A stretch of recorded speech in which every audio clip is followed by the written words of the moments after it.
Hey guys, welcome back to the channel. You are watching Zohar, a Big Four qualified chartered accountant.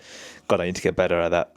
And in today's video, we are going to discuss how you shouldn't let one bad year in your graduate scheme dictate your final outcome, especially in accounting, but I'm sure this advice will be transferable to many different disciplines. There's not a lot of videos out there talking about where things can go wrong and how do you deal with that. So I think a lot of people watching this video may suffer from imposter syndrome. I've suffered from it myself. I have colleagues who've had imposter syndrome at work, and it can get to you. So even my journey in my graduate scheme and now as an assistant manager, it wasn't like a perfect journey. I wasn't winning every fixture, as they say. There were times where I missed penalties, and the key thing I want to talk about is, how do you kind of get out of a slump? How do you pick yourself up? I think one of the most important things is showing up. You've got to understand no matter what happens, you need to kind of battle through it. So let's talk about kind of my journey and what I did to kind of get through it. And hopefully that will kind of help you relate and see how you'd apply it to yourself. My journey was not some sort of perfect title run,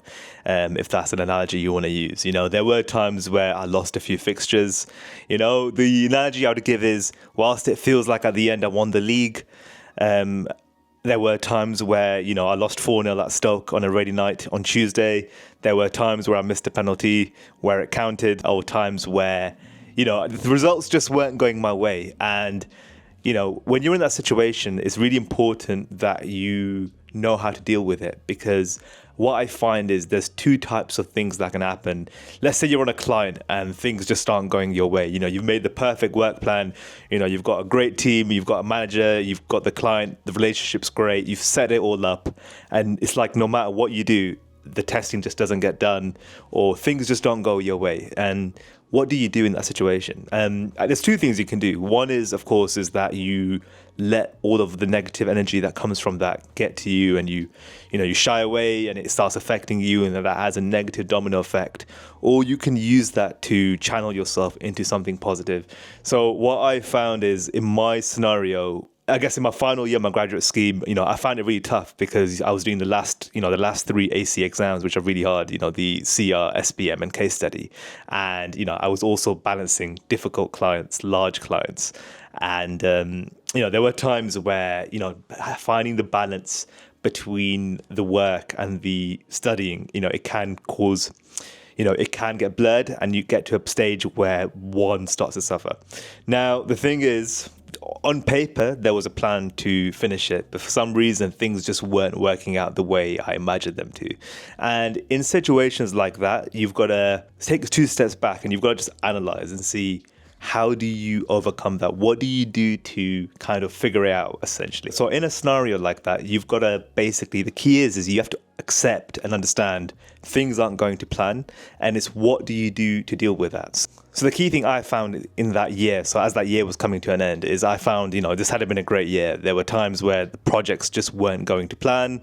The exam stress was, it was spiraling. And what you have to do in a situation where you feel like you're cornered or results aren't going your way, the exams are becoming overwhelming, is you've got to understand that, this might be a bad year, it might be a bad month or a bad week, but, the sun sets, the sun rises again, tomorrow's a new day. Next week is a new week, next year will be a new year. All your years in your graduate scheme are mutually exclusive. They're not related to each other. You could have a bad first year and then have a great second year. And equally, like me, you can have a great first 2 years and then have a really rough final year of your graduate scheme. So I guess it's a bit like stock markets. Past performance does not dictate future outcomes. And once you can master that understanding, you can start looking at things from not this is going so badly, nothing's going to plan, but you can start looking at it in more of, you can start then shifting perspective to, okay, this hasn't been great, so what am I going to do to sort this out, So the key thing to sorting this out is you have to find a mentor or someone you trust and has your best interests at heart. So whether that's a manager, or there might be a particular director or partner, someone who's done the journey you want to do, which is, I guess, if you're watching this video, is probably to qualify, right? So the key is once you have someone like that, you need to then discuss what your expectations are. You've got to discuss how do you get out of that slump. and then pick yourself up. Because a lot of the time, the key is showing up. It's just about turning up and putting your best foot forward, And essentially, when you sit down and have a chat with your manager about this kind of situation, you've got to discuss together what is the action plan to get out of it, what is the plan to make sure the project succeeds, what is the plan to make sure you pass. And the idea is that they will then guide you and give you the steps needed to get out. The key is to recognize that you need help or assistance. There's no good team functions without a good manager, and a manager can only be as good as how much the team communicates the situation to them. And ultimately, from that experience, you'll then become a better mentor for someone else, because you'll know, first of all, what it takes to get in such a situation, but also from the advice you receive, what is the best thing to do to ensure you have the best possible outcomes. And it might not be that you can now turn it around completely, but it can definitely get to a position where it's a lot more acceptable than whatever situation you might have put yourself in. So my performance this year is really good. I'm in a new team now and things are looking up. But what I would say is it was that tough year that kind of defined my mindset, because I think all it takes is one bad day in the office or a bad week in the office to really truly understand, to really truly humble you, and then also to kind of change your mentality of, how do you thrive in a high pressure environment? How do you thrive when things aren't going your way? Because ultimately, when you reach a management position, which even I'm not a manager yet, but when you reach that kind of high stakes scenario, that's when your real skill will come out. It's what can you do when results aren't going your way? You look at Cristiano Ronaldo in football, he has, he didn't have a great Euro run. Euro 24 basically sucked. He did his best, but the team just couldn't get the results. And he's still out there scoring goals, literally scored a bicycle kick against Poland last week.